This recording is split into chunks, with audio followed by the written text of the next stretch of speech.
Praise the lord. ఈరోజు వాక్య భాగం మత్తయి సువార్త 17వ అధ్యాయం 1వ వచనం. 6 దినములైన తర్వాత యేసు పేతురును యాకోబును అతని సహోదరుడైన యోహానును వెంటబెట్టుకుని ఎత్తైన ఒక కొండ మీదికి ఏకాంతంగా పోయి వారి ఎదుట రూపాంతరము పొందెను. ఈరోజు ఈ వాక్య భాగం ద్వారా దేవుడు మనతో మాట్లాడుతూ ఉన్నాడు. గత 10 డేస్గా దేవుడు నాతో కాన్స్టెంట్గా మాట్లాడుతూ వస్తున్న వాక్య భాగాన్ని నేను మీతో ఈరోజు వాక్య భాగం ద్వారా పంచుకోవడానికి ఇష్టపడతా ఉన్నాను.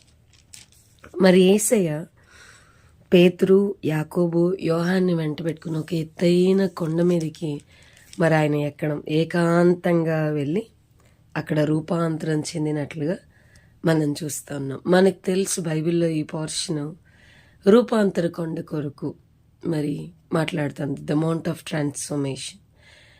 దీని కొరకు మాట్లాడుతూ వస్తుంది.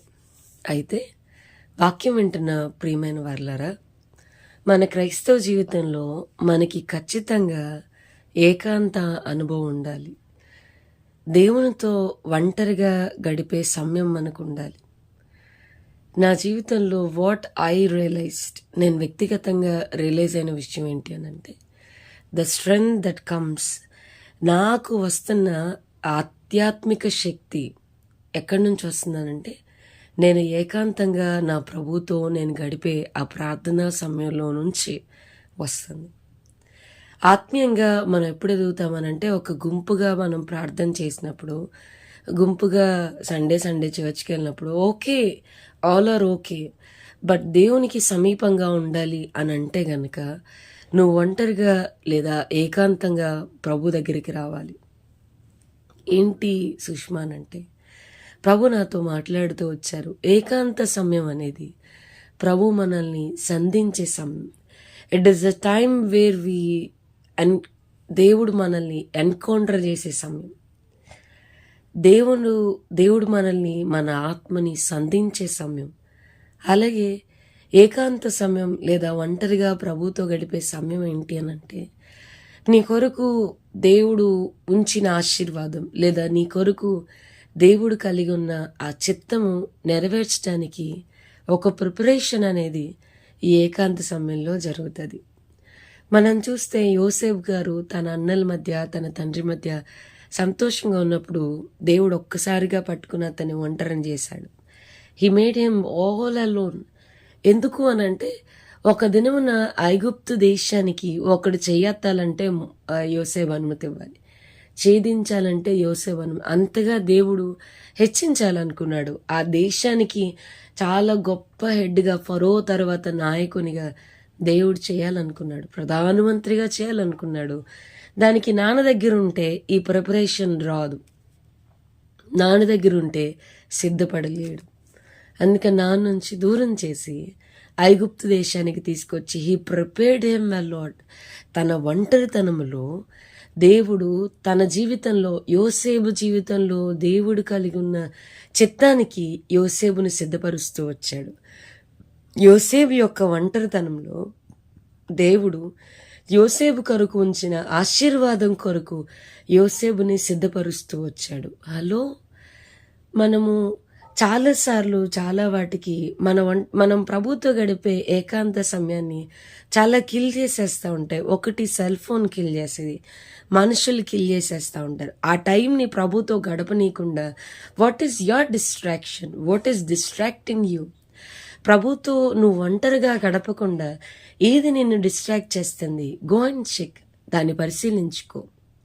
నీ ఏకాంతంగా ప్రభుతో గడిపే ఆ ప్రేయర్ టైం, మనం అనుకుంటాం మనం ఒంటరిగా ప్రభుతో గడిపేది ఏదోలే అని. కాదు, మనం ఆ పరలోకపు ఆ థ్రోన్ రూమ్ని చేరుతున్నాం. మనం ఒంటరిగా ప్రభు దగ్గరికి వస్తున్నప్పుడు, ఇదిగో నేనున్నానయ్యా, నేను వచ్చానయ్యా. నేనైతే ఈ మధ్యకాలంలో నా వే దట్ ఐఎమ్ ప్రేయింగ్ నేను మార్చుకున్నాను. ప్రార్థన అంటే వెళ్ళిపోయి కష్టాలు అవి ఓకు ప్రభుతో చెప్పేయకుండా ప్రభు దగ్గరికి వెళ్ళి, తండ్రి ఐఎమ్ హియర్ ఐఎమ్ లార్డ్, నేను వచ్చానయ్యా, నీ హృదయ భారాన్ని పంచుకోవడానికి ఇష్టపడుతున్నా, నీ దుఃఖంలో పాలు పొందడానికి ఇష్టపడుతున్నా. నీ హృదయాన్ని బద్దలు చేసే ప్రతి అంశము లెట్ ఇట్ బ్రేక్ మైండ్. నా హృదయాన్ని కూడా బద్దలు చేయని. పరిశుద్ధాత్మదేవ, నీతో పాటు ఉచ్చరింప సఖ్యం కాని మూలుగులతో విజ్ఞాపన చేయడానికి నేను ఇష్టపడుతున్నా. దేవుడు నమ్మకస్తులైన నమ్మకమైన ప్రార్థనా పరుల కొరకు ఆయన చూస్తున్నాడు. వాక్యం చెప్తుంది, వివేకం కలిగి దేవుని వెదకువారు కలరేమో అని ఆయన దృష్టి భూలోకమందంతటా కూడా సంచరిస్తూ ఉంది. నేను దేశంను పాడు చేయకున్నట్లు ప్రాకారంలో దిట్టపరచుటకును బద్దలైన సందుల్లో నిలుచుటకును తగినవాడెవడని నేను ఎంత విచారించినను ఒక్కడైనా నాకు కనబడలేదని ప్రభు చెప్తున్నాడు. కావున నేను నా ఉగ్రతను నా క్రోధంను వారి మీద కృమ్మరింతును, వారి ప్రవర్తనా ఫలం వారి మీదకి రప్పింతునని ఆయన మాట్లాడుతూ వచ్చాడు. దేవుడు వెతుకుతున్నాడు. ఒక కుటుంబంలో కుటుంబ పక్షాన ప్రభుకి కుటుంబానికి మధ్యలో నిలబడేవారు ఎవరైనా ఉన్నారా? దేవుడు ఆ కుటుంబాన్ని జ్ఞాపకం చేసుకోవడానికి ఒక ప్రాంతానికి ప్రభుకి మధ్యవర్తిగా స్టాండ్ ఇన్ ద గ్యాప్ ఎవరైనా ఉన్నారా? దేశానికి ప్రభుకి మధ్య, రాష్ట్రానికి ప్రభుకి మధ్య, ఆ చిన్న విలేజ్కి ప్రభుకి మధ్య ఇంటర్సీడ్ చేసేవారి కొరకు, intercession, standing on behalf of people in front of God. దేవుని ముందు, దేవుని ఎదుట ప్రజల పక్షాన రిప్రజెంటేటివ్ లాగా నిలబడే వారి కొరకు దేవుడు వెతుకుతా ఉన్నాడు. హలో, వాక్యం వింటున్న ప్రియమైన వార్లారా, will you be that one? మీరు అలా దేవుడు కోరుకున్న ఆ మనుష్యునిగా మీరు ఉండగలరా? ఏకాంతంగా ప్రభుతో మనం సమయాన్ని గడిపినప్పుడు రూపాంతర అనుభవంలోనికి వస్తాం. నేను అంటాను, మరి క్రైస్తవ్యం భారతదేశానికి చాలా చేసింది, తప్పు కాదు. It is most acceptable. But also చాలామంది క్రీస్తును ద్వేషించడానికి కూడా క్రైస్తవులే కారణం. క్రీస్తును కనుపరచలేని క్రైస్తవుల వల్ల క్రీస్తును ద్వేషిస్తున్నారు. If I'm not wrong, it is exactly what is happening in India. మనం క్రీస్తుని కనపరచగలగాలి అని అంటే ఏకాంత ప్రార్థన, ప్రభు దగ్గరికి ఒంటరిగా వెళ్ళి కూర్చోవాలి. అప్పుడు ఆయన మనల్ని సరిచేస్తూ ఉంటాడు. క్రీస్తు సారూప్యము మనలోనికి వస్తుంది. సో ప్రభుతో ఒంటరిగా గడిపేటువంటి అనుభవము దేవుడు మనందరికీ దయచేయను గాక. ఆమేన్.